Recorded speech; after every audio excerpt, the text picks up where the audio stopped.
Day 1. Welcome to the Cecil Hotel. The rain drummed against the bus window as Lena Carter arrived in downtown Los Angeles. She had always wanted to visit California to escape the dull routine of her small town. The Cecil Hotel was cheap, old, and a little sketchy, but that didn't bother her. She checked into room 607, throwing her backpack onto the creaky mattress. The room smelled of stale air and cleaning chemicals. The faded wallpaper peeled at the corners, and the dim yellow lighting barely illuminated the space. As she unpacked, a strange feeling settled over her. It wasn't exhaustion, it was something else. Something. Washing, she shook it off and grabbed her phone. No service. That was weird. The front desk clerk had assured her there was Wi-Fi, but as she tried refreshing her messages, an alert flashed on her screen. Nitrogen monoxide connection. Hotel Cecil error. Her stomach twisted, but she shrugged it off. Maybe the network was just unreliable. That night, as she drifted off to sleep, she heard something strange. A faint dripping sound. Drip, drip, drip. It was coming from the bathroom. She flipped the light switch and froze. The sink was running. She was sure she had turned it off. The mirror was fogged up as if someone had been breathing on it, and in the condensation, a single word had been traced by an unseen hand. Help. Lena's blood ran cold. Day 2. The elevator the next morning. Lena convinced herself that she had imagined everything. Maybe the pipes were just faulty. Maybe the message was just some leftover smudge from another guest. Determined to enjoy her trip, she took the elevator down to the lobby. She pressed the button for the ground floor, but instead of closing, the elevator doors refused to move. Seriously, she muttered, jamming the buttons, and then something strange happened. The elevator jerked, then stayed stuck on the 6th floor. Lena hesitated before stepping out. The hallway was eerily silent. The air was thick and heavier, as if the building itself was breathing. Then, she saw it.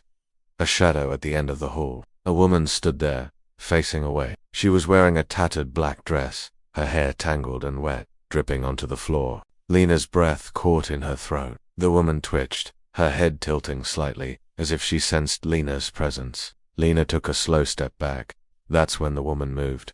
Not walking. Gliding, jerking, like a marionette with broken strings. Lena slammed the elevator button repeatedly, her heart hammering against her ribs. The woman's head suddenly snapped toward her. No eyes, no mouth.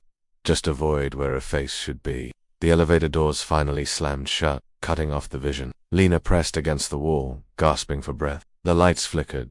The elevator groaned. And before it reached the lobby, Lena heard a whisper inside the elevator with her. Don't go to the roof. Day 3. The water. Lena woke up, drenched in sweat. She decided to leave the hotel first thing in the morning. She turned on the faucet to splash cold water on her face, but when she looked down, the water wasn't clear. It was dark, thick, red. A metallic scent filled the air. Blood. Lena stumbled back, her stomach twisting. The faucet spat and gurgled, then finally ran clear again. She blinked, her mind racing. That's when she heard the scratching. A faint, desperate sound. It was coming from inside the walls. She pressed her ear to the wallpaper, her pulse pounding. From deep within, a voice whispered, I'm still here. Day 4.